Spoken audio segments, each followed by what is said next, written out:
wabarakatuh. Perkenalkan, nama saya Ari Wibowo, SSTMT.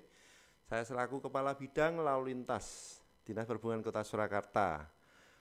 Pada kesempatan kali ini kita akan memberikan suatu materi atau pembelajaran tentang sosialisasi keselamatan jalan yang dilakukan oleh Dinas Perhubungan Kota Surakarta. Mungkin untuk menjadi latar belakang kegiatan tentang sosialisasi keselamatan jalan, kita bisa lihat bahwa jumlah penduduk kota di Surakarta tahun 2020 sampai 2022 terus meningkat, dan terakhir di tahun 2022 data dari BPS menyampaikan bahwa saat ini mencapai jumlah sekitar kurang lebih 523.000 jiwa yang ber-KTP ataupun juga penduduk kota Surakarta di tahun tersebut. Dan yang menjadi permasalahan utama dari data yang kita tampilkan di depan, yaitu bahwa kita mempunyai pergerakan lalu lintas yang sangat tinggi sekali,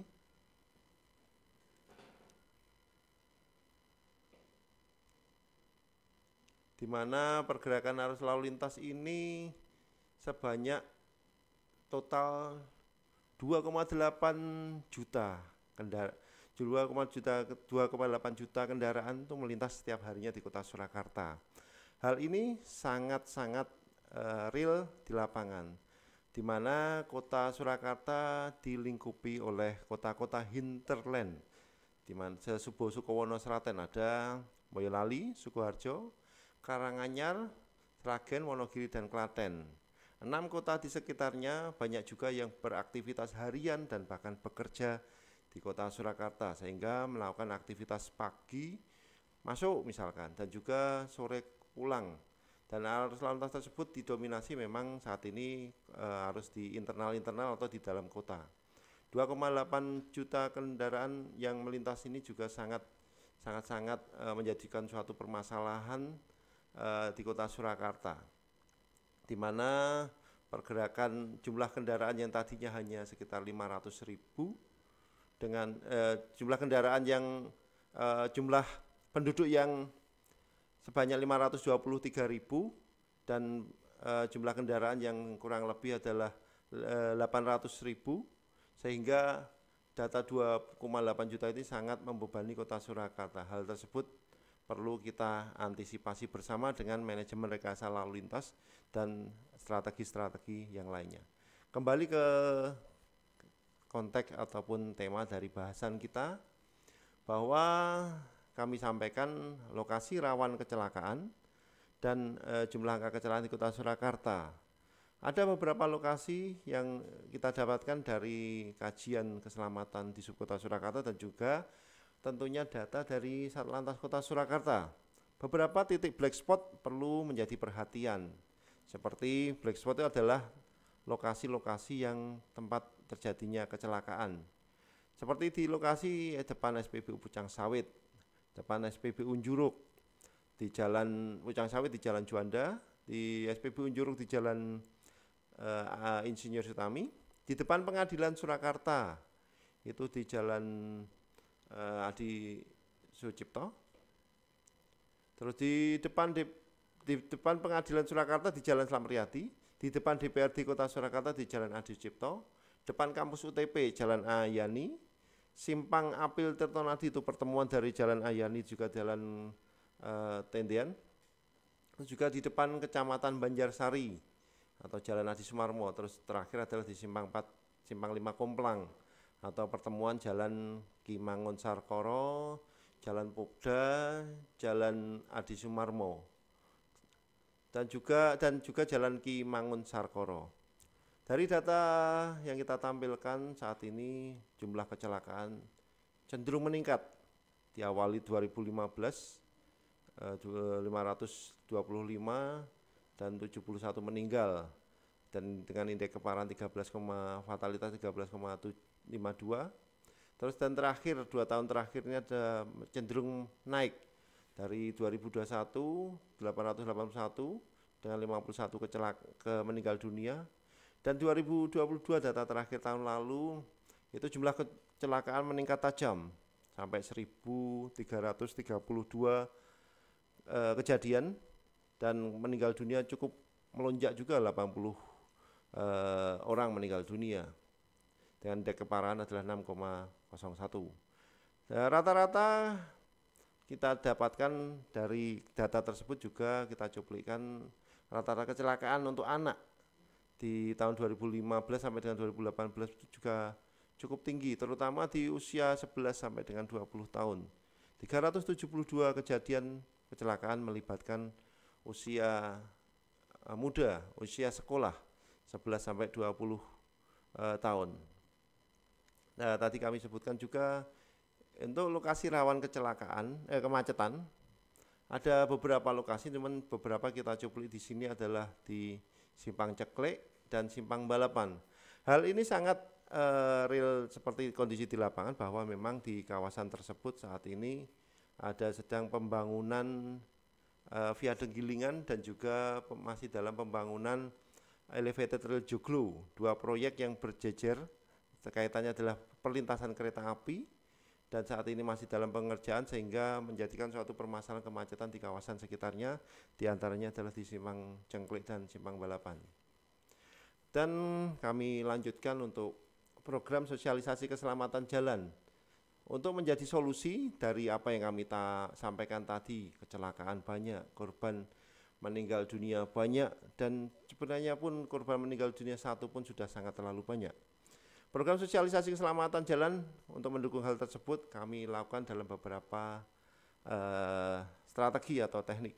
Yang pertama adalah sosialisasi secara outdoor. Kami biasa melakukan kegiatan seperti ini outdoor bersama sekolahan, baik TK, SD, SMP maupun SMA, dan bahkan juga mungkin perguruan tinggi. Dengan setiap tahun kami menyelenggarakan kegiatan sosialisasi minimal sebanyak 36 kali kegiatan. Untuk sosialisasi outdoor ini ada beberapa teknik yang kita lakukan, yaitu adalah yang pertama keselamatan bersepeda, di mana anak-anak yang bisa bersepeda kita ajarkan untuk teknik sepeda seperti apa. Seperti mungkin yang pertama harus tetap menggunakan helm, harus menggunakan baju yang lebih terang biar terlihat oleh pengguna jalan yang lain, istilahnya ya right to be seen. Terus juga mematuhi peraturan lalu lintas yang ada. Ketika melintas di traffic light, pesepeda juga wajib berhenti kalau itu warnanya merah. Jadi tidak harus ngelonyor menerjang traffic light, tetap tidak diperbolehkan. Dan juga teknik-teknik yang lain untuk bersepeda seperti meniti jembatan biar keseimbangan, maupun juga melintas seperti polisi tidur sebanyak mungkin ada 6 atau 7, bagaimana dia bisa melewatinya dengan benar. Terus yang kedua adalah praktek menyeberang jalan. Ketika menyeberang jalan tentunya perlu adanya suatu teknik khusus, tidak hanya langsung nyeberang. Itu sangat membahayakan. Sudah kita sosialisasikan terus bahwa ketika menyeberang di jalan kepada anak sekolah dan lainnya, itu menggunakan teknik 4T. Menggunakan teknik 4T. T yang pertama adalah tunggu sejenak, berhenti di pinggir jalan, gunakan T yang pertama, tunggu sejenak. T yang kedua adalah tengok kanan, kita akan menengok ke kanan kita. T yang ketiga adalah tengok kiri, kita akan menengok ke kiri kita. Dan keempat adalah tengok kanan lagi. Tengok kanan lagi, dan itu untuk memastikan kendaraan di sebelah kanan kita tidak ada. Kenapa kita harus nengoknya yang pertama adalah ke kanan, berikutnya baru ke kiri dan ke kanan lagi? Karena arus lalu lintas di sistem lalu lintas di Indonesia ini menggunakan sistem jalur kiri, arus lalu lintas sisi kiri, sehingga ketika kita mau menyeberang, sisi paling dekat atau kendaraan yang akan melintas di depan kita paling dekat adalah sisi kanan kita, karena dia akan dari kanan kita lurus ke arah kiri kita, sehingga kita harus menengok ke kanan dulu. Dan juga kami sampaikan kepada siswa-siswa tersebut tentang selain menyeberang dengan 4T, itu juga ketika menyeberang di jalan, kalau ada itu jalan jalur pedestrian atau pejalan kaki silahkan digunakan, dipakai, dimanfaatkan. Ataupun dengan zebra cross itu wajib digunakan, lokasinya menyeberang tadi di 4T tadi di zebra cross. Namun perlu kita ketahui bersama, bila dalam menyusuri jalan raya, ya mungkin di sana tidak ada fasilitas pejalan kakinya seperti pedestrian, itu perlu kita berikan informasi sangat penting, di mana ketika kita kecil, ketika kita tanya ke anak-anak, kita tanyakan menyusuri jalan itu di sebelah mana? Mayoritas menjawab sebelah kiri. Tapi sebenarnya itu adalah jawaban yang salah. Saya pun juga ketika kecil menjawab seperti itu. Namun hal tersebut harus kita rubah. Kita rubah mindsetnya bahwa kalau berjalan kaki menyusuri, kita harus berjalan kaki di sisi kanan, di seberang jalan, di sisi kanan. Kenapa? Kalau kita bisa menyeberang jalan atau di sisi kanan, melihat ketika kita berjalan kaki, maka arus lalu lintas akan menghadap ke kita. Arus lalu lintas akan menghadap ke kita, sehingga kita akan lebih siap untuk menghadapi satu dan lain hal, termasuk juga potensi rawan kecelakaan atau ketidaktertiban masyarakat yang bisa berpotensi menabrak kita. Kita bisa menghindar, ada defense di kita. Karena kemarin juga ada kejadian beberapa di Jakarta beberapa tahun yang lalu juga untuk pejalan kaki banyak tertabrak. Karena memang tertabraknya mayoritas dari belakang. Mobil dari belakang nyeruduk pejalan kaki.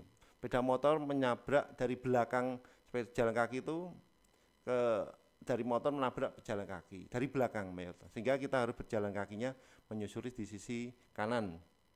Kita harus siap. Terus yang ketiga, kita ada permainan outdoor yaitu ular tangga. Ular tangga ini biasa seperti permainan anak, namun ini pionnya adalah anak-anak sendiri sebagai pion, dan kita membuat semacam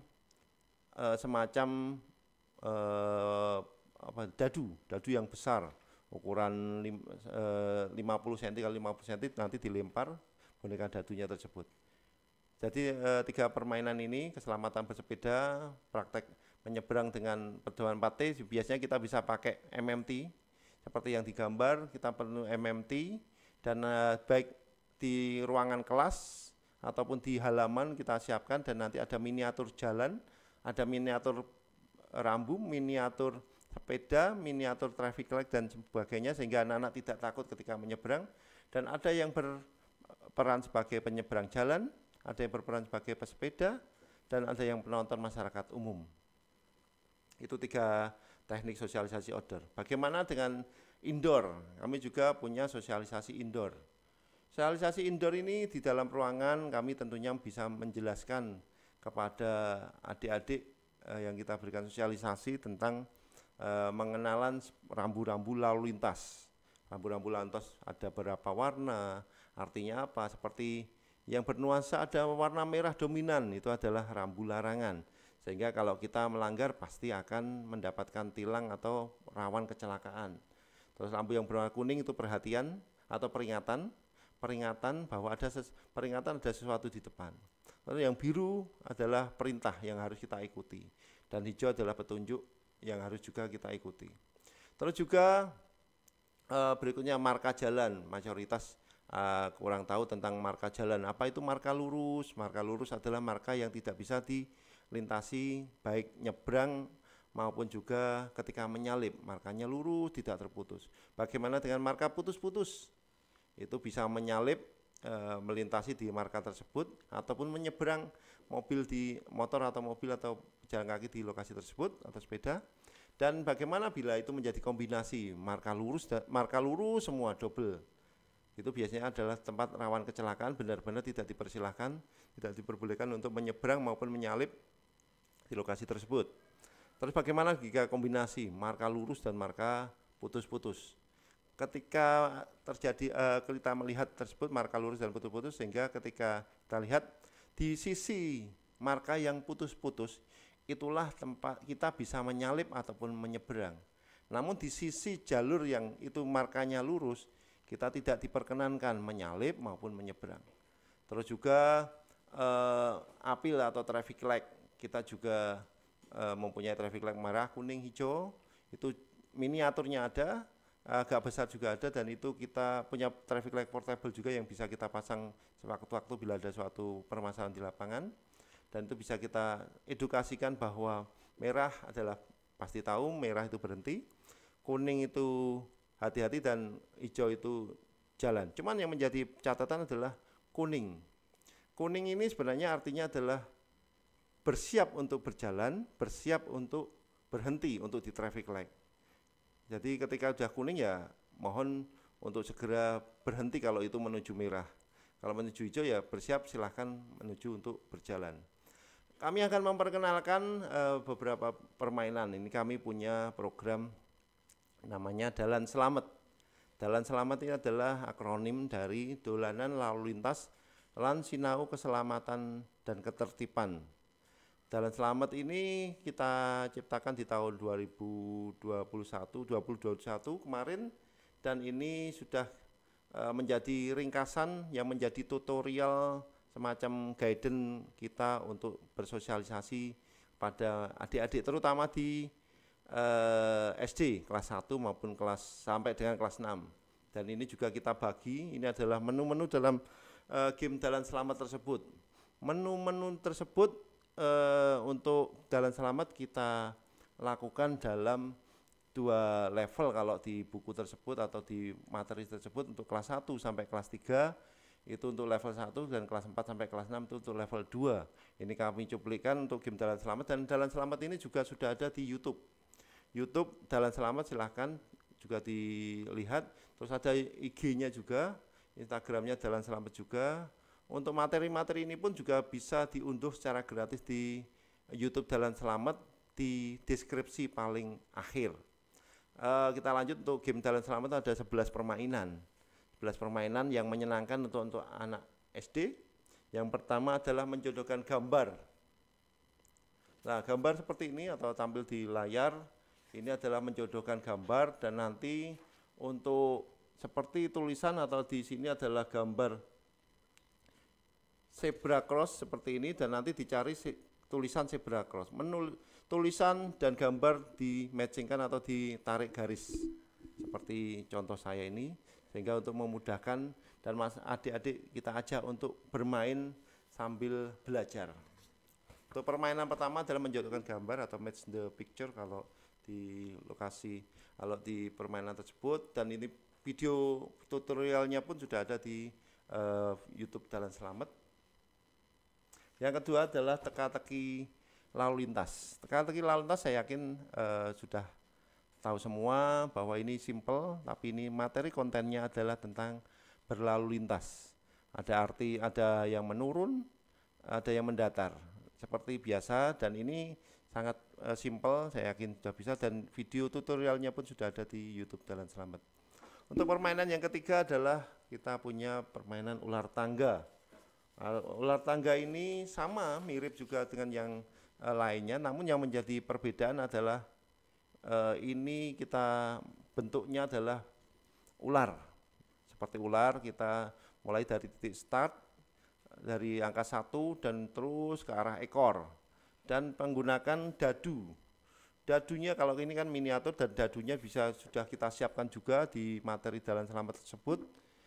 Bisa kita potong-potong dan nanti membentuk dadu dan bisa kita mainkan. Dan juga kita sudah menyiapkan juga semacam pionnya yang ada di buku Dalan Selamat tersebut juga. Jadi nanti kalau kita mendapatkan tangga pada saat dadu dilempar dan tangga, kita akan membaca di sana tulisannya apa, dan itu akan menjadikan suatu nilai plus. Misalkan gunakan dalam bersepeda motor menggunakan helm, misalkan angka 10, ternyata di atasnya nanti tertulis selamat dari potensi benturan kepala. Terus misalkan berikutnya kita mendapatkan ujung ekor dari ular. Nah, nanti kan biasanya akan menjadikan kerawanan, misalkan kita temukan kalimat misalkan bersepeda motor bertiga. Nah, itu kan tidak baik dan akan mendapatkan ular dan nanti akan turun ke bawah. Misalkan kalimatnya adalah potensi kecelakaan. Untuk permainan berikutnya kita punya puzzle lalu lintas. Saya yakin sangat simpel. Puzzle lalu lintas ini bentuknya adalah suatu gambar dan nanti bisa dipotong-potong, dan nanti adik-adik bisa menyambungkan, menggadukkan atau menyambungkan semuanya menjadi satu, membentuk suatu gambar kembali. Ini sangat mudah dan ini sangat diminati untuk adik-adik, dan juga video ini juga ada di tutorialnya di video Jalan Selamat juga. Terus acak kata lalu lintas, ini permainan di mana di gambar ini sebelah yang ada tulisannya sepeda, zebra cross, trotoar, truk, halte dan sebagainya itu akan dipotong-potong dan juga nanti akan diacak-acak, karena permainan adalah acak kata lalu lintas. Dan ketika nanti diacak-acak ada beberapa permainan yang ada ada alat bantu atau clue dari pertanyaan-pertanyaan tersebut. Misalkan nomor 7, di sana ada 3 kotak dan ini pertanyaannya, clue-nya adalah kendaraan untuk mengangkut penumpang, 3 huruf. Dan nanti kita tahu bahwa jawabannya bus. Nah, kita cari huruf-huruf tersebut disusun dan ditempelkan lagi di kotak sebelah kiri.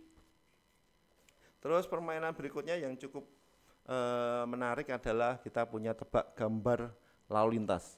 Simpel permainannya, kita di sana sudah membuat suatu game, suatu miniatur dari kacamata.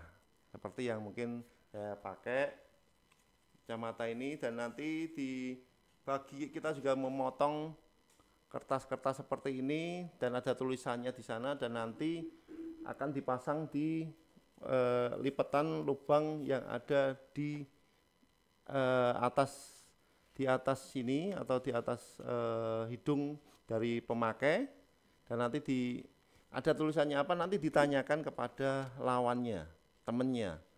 Dan ketika ditanya, temannya akan mengetahui hurufnya ini apa, dan temannya akan menjawab ya atau tidak. Terus yang dari pihak pengguna kacamata ini akan menanyakan, misalkan terkait dengan motor, ya. Terkait dengan keselamatan, ya. Misalkan nanti bisa menjawab dan sampai dengan ketemu dari kata yang dimaksud tersebut. Tebak gambar lalu lintas. Terus explosion box lalu lintas ini ya sangat menarik. Mungkin sebelah di tampilan gambar kita punya miniatur dari persimpangan, di mana di buku Jalan Selamat tersebut kita mempunyai potongan-potongan seperti ini. Saya tampilkan potongan-potongan seperti di gambar juga. Itu ada huruf 1, 2, 3, 4, dan itu nanti potongan-potongannya akan disusun menjadi satu semacam puzzle, dan nanti akan membentuk persimpangan. Terus juga beberapa alat bantu yang lain adalah mobil-mobilan dalam bentuk kertas, dan itu digunting dan dilipat dan ditempel maupun dilem, dan nanti akan membentuk miniatur dari mobil-mobilan. Dan tentunya hasil akhir kami tunjukkan di sini. Ini adalah explosion box yang sudah jadi, di mana di sini ada miniatur persimpangan dan termasuk juga miniatur mobil-mobilannya dan miniatur persimpangan, dan nanti titik-titiknya sudah ada seperti miniatur traffic light. Nanti akan kita pasang di titik lampu lalu lintas yang ada di kertas tersebut. Sudah ada posisi-posisinya seperti halte posisinya di mana, terus juga rambu-rambu ada di mana, dan termasuk hal-hal yang lain sudah ada di gambar tersebut. Jadi ini sangat menarik sekali, saya yakin. Dan teknik berikutnya, gambar permainan yang menjadi beda adalah di sini bisa kita lipat. Dalam artian explosion box ini adalah kita bisa melipatnya kembali dalam bentuk kotak dan menyimpannya kembali ke dalam ruangan ataupun tempat penyimpanan yang lebih aman dan nyaman, dan bisa kita mainkan kembali. Terus juga ini sangat mendidik dan sangat menarik ketika kita bisa memberikan arti-arti dari marka lalu lintas, marka siku, marka yang lainnya, terus juga arti dari traffic light dan sebagainya. Dan ini bisa kita simpan tadi seperti saya sampaikan, dan kita bisa bentuk dalam box. Terus permainan yang berikutnya kita punya kuis lalu lintas. Ini menggunakan aplikasi quizizz.com. Nanti bisa dimainkan di sana, tinggal ada arahannya dan sebagainya. Nanti bermain di mungkin dalam satu kelas. Nanti akan ada pemandu dari kita, ditanyakan. Nanti akan ada pertanyaan-pertanyaan, ada pilihan ganda dan jawaban yang mungkin 10 besar akan tampil bisa kita tampilkan di layar LCD apapun HP kami sebagai admin. Nanti akan tampil siapa yang juara 1, juara 2 dan sebagainya. Semua tergantung jawaban benar dan salah dan kecepatan menjawab. Dan ini videonya ada juga di Dalan Selamat. Terus permainan berikutnya adalah blind spot, di mana ini adalah titik sangat penting sekali, di mana kita mempunyai titik blind spot di terutama truk. Truk ini mempunyai banyak blind spot di titik-titik merah tersebut. Sangat hati-hati nggih. Ini sangat bahaya sekali titik merah itu, sehingga sepeda motor maupun mobil itu jangan mendekati pada zona-zona yang merah tersebut. Kami membuat permainan seperti itu, jadi mobil-mobilan bisa kita pasangkan di gambar mobil, dan di sekitar-sekitarnya yang merah itu sangat tidak terlihat oleh spion bahkan penumpang, sehingga kami mengharapkan untuk dihindari. Hal ini pernah juga kita praktekkan dengan menggunakan menggunakan MMT besar, dan ada yang diposisikan menggunakan spion. Alat bantu sopir adalah spion, ada di depan, di sebelah kiri atas misalnya, ataupun di samping kiri kanan, terutama samping kiri kanan, dan itu hanya alat bantunya itu. Yang belakang pun bila tidak ada kamera belakang kesulitan. Yang depan pun juga posisi sopir ada di atas sehingga tidak bisa melihat ke bawah. Ini adalah kita miniatur mobil-mobilan sehingga untuk menjadikan alat bantu dari adik-adik untuk bisa bermain. Dan ini adalah cepat tangkas lalu lintas, sama ini adalah permainan, ada start dan finish, dan nanti siapa yang akan sampai ke finish terakhir akan menjadi pemenangnya atau juaranya. Dan ini syaratnya adalah menjawab pertanyaan. Kita mempunyai pionnya ini, bisa kita lipat menjadi segitiga, dan nanti akan berjalan dari start sampai finish dengan setelah bisa menjawab pertanyaan. Bisa berjalan satu tahap, bila bisa menjawab benar, dan terakhir sampai finish, yang pertama sekali sampai finish akan menjadi juaranya. Dan terakhir adalah kita punya permainan game Android teman Bagas yang saat ini sudah kita update juga. Silahkan bermain di aplikasi Android dan gratis. Itu akan bisa membantu kita adik-adik juga bagaimana teknik menyeberang yang baik tadi saya sampaikan, menggunakan teknik 4T, terus juga bagaimana menyusur di jalan, bagaimana naik menggunakan angkutan umum, dan lain sebagainya. Dan terakhir kami juga menyampaikan bahwa kami juga punya program dari Dinas Perhubungan Kota Surakarta, yaitu Sobat Selamat. Sobat Selamat adalah akronim dari sosialisasi bareng Tamasya lan Sinau Keselamatan Ketertiban. Dan ini adalah suatu program kolaborasi antara sosialisasi keselamatan tadi dengan program angkutan wisata, di mana masyarakat atau sekolahan yang biasanya hanya naik angkutan umum, angkutan wisata, ini bisa kita paketkan. Jadi bila mereka mau menyewa bis tingkat misalkan, atau menyewa kereta api Jaladara, itu bisa kita paketkan dengan kita tambahkan gratis sosialisasi keselamatan jalan tadi. Dan ada 4 paket yang bisa dipilih. Yang pertama tentang Sidomukti, yaitu tentang paket menggunakan kendaraan listrik wisata. Kendaraan listrik wisata dengan minimal 5 unit, dan nanti bisa digunakan sekitar 30-35 orang, dan nanti bisa kita bantu untuk sosialisasi sebelum berangkat. Terus yang kedua adalah Sidoluhur. Ini kita paketkan dengan bis tingkat wisata Werkudara. Ketika adik-adik mau naik Werkudara setengah jam atau 1 jam sebelumnya kita berikan edukasi dulu, sosialisasi zona selamat ataupun juga ular tangga ataupun juga keselamatan bersepeda atau jalan selamat. Kita main dulu setengah jam atau 1 jam baru naik bis tingkat. Yang ketiga adalah sekar jagat, di mana kita punya ada bus edukasi aglomerasi.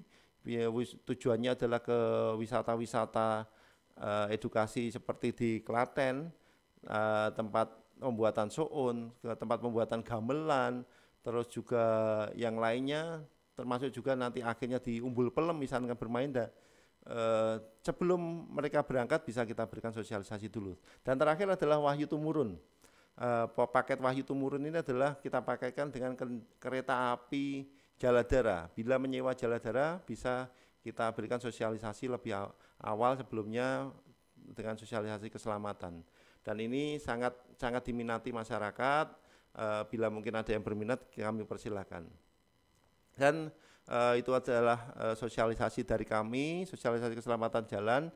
Dan untuk lebih detail lengkapnya sudah ada semua di YouTube Jalan Selamat, IG Jalan Selamat. Kami persilahkan kunjungi dan juga silahkan download permainannya secara gratis. Permainannya Jalan Selamat tadi dalam satu buku dengan 11 permainan tadi secara gratis di deskripsi penjelasan dari YouTube Jalan Selamat. Mungkin itu aja yang bisa saya sampaikan. Terima kasih. Wassalamualaikum warahmatullahi wabarakatuh. Matur nuwun.